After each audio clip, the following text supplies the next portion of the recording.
Ok, salut tout le monde, aujourd'hui je vous tourne une vidéo, on va parler de deux choses. Donc déjà je vais vous présenter en numéro 1 qu'est-ce que le Casper, donc je vais vous dire rapidement en quoi consiste cette crypto-monnaie, qu'est-ce que c'est. En numéro 2 je vais vous montrer combien j'en ai acheté, parce que j'ai pris deux positions et la première c'était une erreur, malheureusement. J'ai fait une grosse erreur de débutant, je vais vous montrer pourquoi j'ai fait cette erreur, qu'est-ce qui fait que c'est une erreur et que j'aurais pu m'en sortir mieux au niveau de ma position et de mon achat. Et on va aller voir quelque chose d'assez sympa sur le cours, directement sur le graphique du Casper. Je vais vous montrer ça rapidement. Vous allez voir qu'on est sur une zone qui est plutôt sympa graphiquement parlant. Et puis voilà, sans plus attendre, on attaque tout de suite et puis je vais vous montrer ça directement sur mon écran.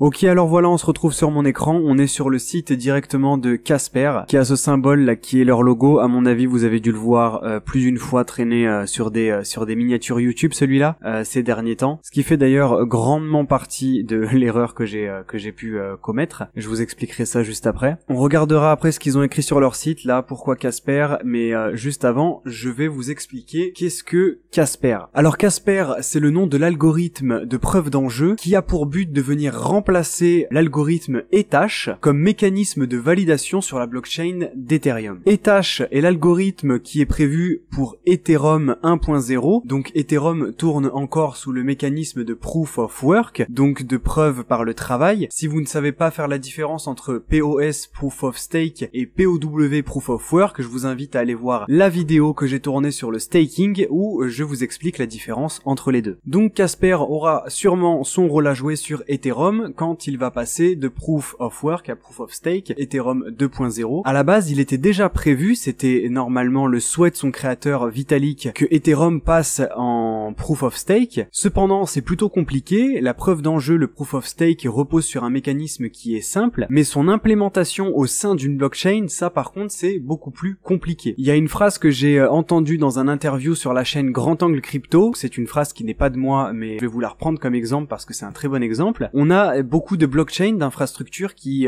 sont créées et qui sont déjà basées sur le Proof of Stake. Et on peut prendre comme exemple que ces blockchains, c'est comme des avions. Quand l'avion est en création dans un hangar, il est beaucoup plus simple de faire des modifications, d'aller modifier certains composants de l'avion, d'aller changer certaines choses qui sont plus ou moins défaillantes. Le problème avec Ethereum, c'est que c'est un avion qui a déjà décollé depuis un certain nombre d'années et qui est déjà en vol. Donc aller changer des pièces sur un avion qui est déjà en vol, c'est bien plus compliqué que instaurer et implémenter ce système de Proof of Stake dès le début de la création de la blockchain. L'écosystème de Casper, il est aujourd'hui très intéressant pour un public de professionnels parce qu'il permet de créer des smart contracts qui sont évolutifs. Casper est aussi là pour aider les entreprises à créer des produits et des services sur une blockchain. Donc voilà l'objectif de Casper. Donc Casper, il a été conçu pour accélérer l'adoption par les entreprises et les développeurs sur la technologie qui est la blockchain. Maintenant, on va se retrouver sur mon écran, on va aller faire un tour sur le site de Casper Labs et juste après on ira voir le graphique et je vais vous expliquer l'erreur que j'ai faite. Ok, donc là on est sur le site de Casper, vous avez juste à taper dans Google Casper Labs ou Casper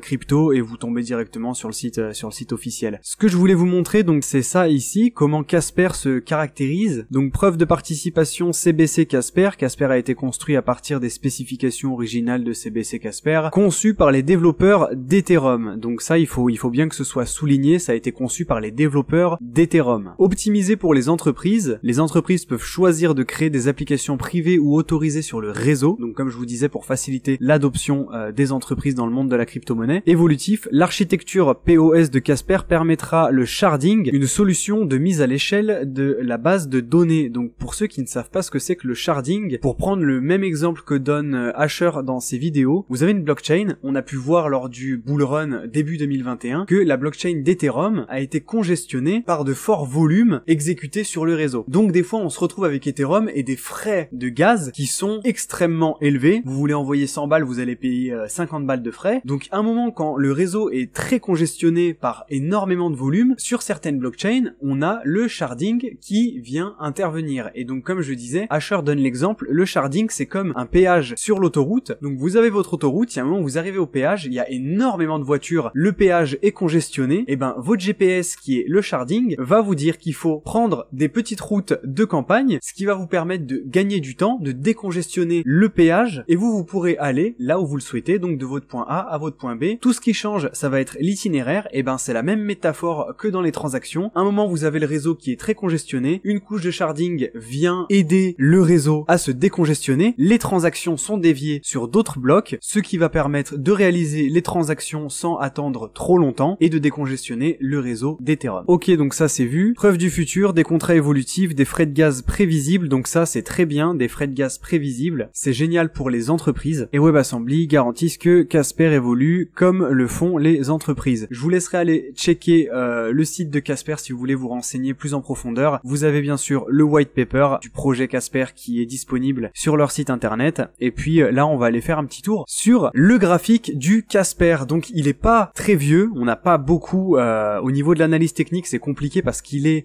pas très ancien, donc on peut pas se référer à beaucoup de précédents supports ou résistances, mais on en a qui sont quand même bien visibles. Et alors ce qui est marrant sur le graphique du Casper, c'est que regardez, j'ai une trend ici qui est ma trend du coup qui est ma trend long terme, on va dire, je suis en daily. Regardez, bon, on va pas prendre en compte la première bougie qui a été faite parce que je crois qu'on monte à plus de $60. Ah, si on prend le haut de la mèche, on est à $66. Donc ça, on le prend pas du tout en compte. On prend son dernier plus haut qui aura été du coup plus vers les $1,20. Donc on voit que le cours a chuté et est venu rebondir ici une première fois sur du coup ce qu'on appelle un support qui a été cassé, retravaillé, qu'on peut voir ici, je vais zoomer. Donc pour moi une bougie est égale à une journée. Donc on voit que le support, on est venu le casser à la baisse, on est venu le retester pour aller ensuite du coup à notre plus bas. Le plus bas se trouve à 0,05 centimes. Donc ça c'est le plus bas qu'on ait eu sur Casper, donc c'est pour ça que j'ai tiré une petite zone qui sera notre support. Et du coup ici, notre ancien support qui a été cassé, maintenant qu'on range dedans, c'est devenu une résistance. Donc on peut voir qu'on est venu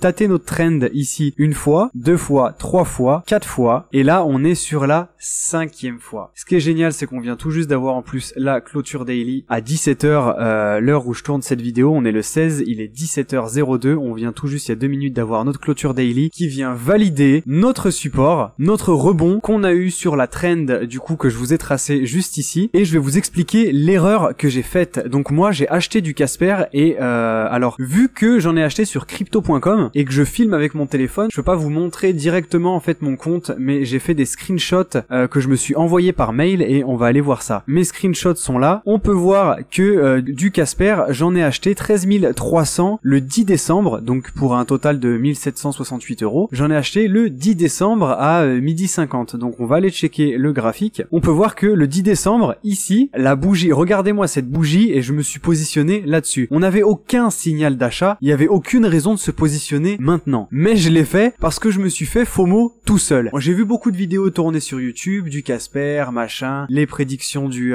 Casper à la hausse, patati patata. J'ai un ami qui m'en a parlé, il m'a dit regarde, on peut acheter du Casper sur crypto.com. Je savais même pas qu'il était disponible sur crypto.com. J'ai dit bon, allez vas-y, ni une ni deux, j'y vais. J'ai été envoyé du coup 1750 balles sur crypto.com et j'en ai acheté sans même checker le graphique. Après l'avoir acheté, je vois que mon portefeuille commence à prendre des -5, -10% et je juge bon d'aller regarder le graphique et le cours sur une charte. Donc une fois que j'arrive sur le graphique, je vois bien évidemment que j'ai pris position sur une bougie bien rouge, bien grosse, alors que j'aurais très bien pu attendre ne serait-ce un signal d'achat, comme par exemple, regardez, j'aurais pu me positionner au jour le jour, on regarde, j'aurais pu me positionner par exemple sur cette petite bougie, parce que on voit clairement que là, si je viens tirer un trait ici, on voit qu'ici on avait une toute petite résistance qu'on est venu péter, on a fait un pullback sur cette petite résistance, on est reparti, et là on est revenu la tester. J'aurais très bien pu me dire, bon bah vas-y, $13, enfin $13, moi ce serait pas mal $13. 13 centimes, bon bah je peux prendre une position.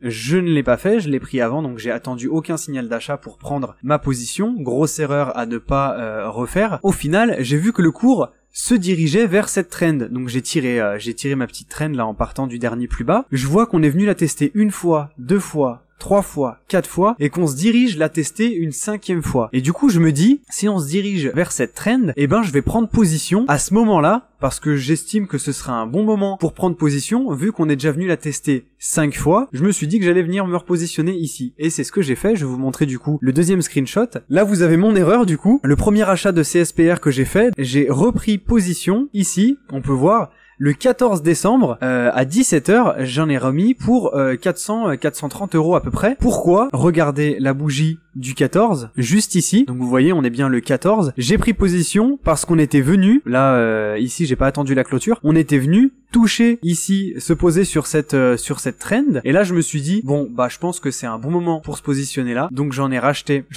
quand il était à 11 centimes, donc 11 centimes, vous voyez qu'on était pile poil en fait sur la trend que je vous ai tiré. Et comme par hasard, vous voyez, le lendemain, donc moi j'ai pris position le 14, le lendemain, le 15, on vient vraiment faire une clôture journalière, mais alors franchement, on peut pas être plus pile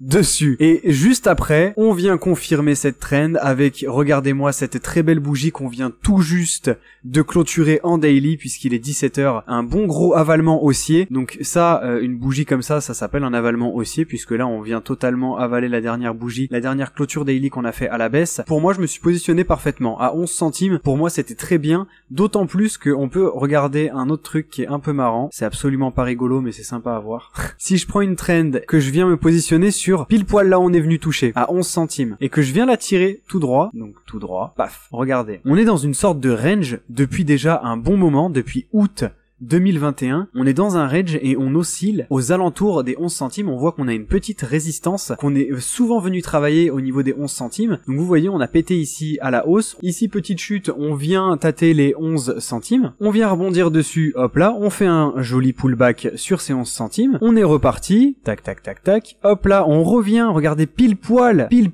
la tester, une fois, deux fois, trois fois, ici une fois, deux fois, trois fois, hop là, on se fait rejeter, hop là, on fait un rebond, on revient la tester, on la perce à la baisse, on vient faire un pullback à la baisse dessus, qui se situe juste là, hop là vous voyez bien, on fait un pullback dessus, on se fait rejeter, on revient chercher notre trend long terme, ici, hop, on revient encore une fois sur les 11 centimes, paf, tâter la résistance, vous voyez qu'on se fait rejeter, on revient, on la perce à la hausse, une fois qu'on l'a percé à la hausse, on revient encore une fois, ça devient chiant, hein, on revient encore une fois la tester ici, à la baisse, et on continue de la travailler, on arrive ici, là on a une belle bougie d'indécision, donc on vient la travailler, on travaille, paf, on la repète à la hausse, bien évidemment on vient refaire un pullback dessus, on est reparti, et là on revient pile poil faire un pullback sur les 11 centimes.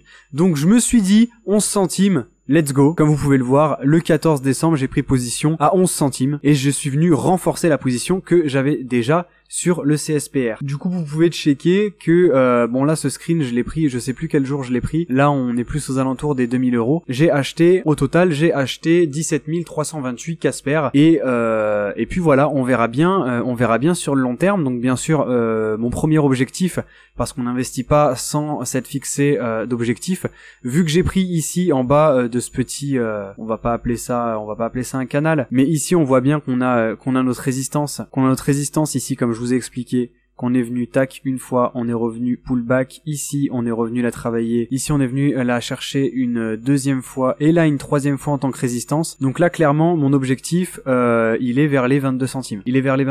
Si on retape les 22 centimes, potentiellement on pourrait revenir encore une fois, redescendre, toucher cette trend haussière. Dans ce cas, si on remonte par là-haut, je viens clôturer une partie des positions. Si on n'a pas de fort volume et de fort signal d'achat, qui pourrait nous amener, si vous voulez, à continuer notre ascension à la hausse. Si jamais je vois qu'on commence à se retourner, je clôturerai mes positions et je récupérerai quelques bénéfices autour de cette première target. Et ben voilà les amis, pour cette vidéo. Donc j'espère que ça vous aura plu. Ça me tenait à cœur de vous montrer l'erreur que j'avais faite en prenant position sans même aller checker la charte graphique du Casper, sans même regarder où étaient les supports, résistances, est-ce qu'on s'approchait de notre trend à la hausse, est-ce qu'on s'en éloignait. Bref, je me suis dit vas-y, balèque, je pose 1700 balles dessus. Et ça, après, quand j'ai réfléchi, je me suis dit mais pourquoi t'as fait ça? Ne faites pas ça. Allez vérifier si on a des signaux d'achat. J'ai pris une position parce que je me suis fait FOMO tout seul et j'ai même pas été vérifier les graphiques, où étaient les supports, les résistances, est-ce qu'il y avait des signaux d'achat. J'ai même pas regardé ça, j'ai pris position, j'ai mis 1700 balles dessus. Ce n'est pas à refaire. Par contre, vous avez vu que j'ai repris pile poil où on est revenu tâter notre trend long terme, on est revenu la tâter. Ça veut pas dire qu'on va repartir à la hausse et que ça y est, il faut acheter. Pas du tout. Ça se trouve, on peut très bien revenir la tester et même aller la chercher à la baisse. Mais ça me semblait être une bonne porte d'entrée long terme Donc du coup les 11 centimes j'ai payé sur ce niveau là. Bon voilà, maintenant vous savez ce que c'est que le Casper en gros, et au niveau de la charte graphique vous voyez que on continue notre tendance haussière et qu'on est dans une configuration qui était pas mal, pour moi propice à un achat, donc j'ai acheté, même si j'aurais pu l'acheter à un meilleur prix en attendant plus longtemps sans me faire FOMO. C'est pour ça que j'ai renforcé ma position à l'achat. Si vous n'avez pas vu la dernière vidéo qu'il y a sur la chaîne, allez la voir, l'analyse du Bitcoin plus les 3 indicateurs dont je vous explique l'utilité et comment les utiliser, qui sont très compréhensibles pour les débutants. N'hésitez pas à aller la voir, ça vous aidera à prendre vos décisions pour vos positions. Voilà, n'hésitez pas à me dire en commentaire ce que vous avez pensé de la vidéo, n'hésitez pas à me mettre un like et surtout n'hésitez pas, mais alors hésitez vraiment pas à vous abonner. La dernière fois que j'ai regardé, c'était 80% des gens ne sont pas abonnés. Ils regardent les vidéos et ne sont pas abonnés. 80%. Abonnez-vous. C'est gratuit. Moi, ça me fait plaisir. Vous recevez les prochaines vidéos qui arrivent sur cette chaîne. Et puis voilà. Bon, allez, c'est tout pour aujourd'hui. Moi, je vous dis à la semaine prochaine pour une nouvelle vidéo. C'est ciao!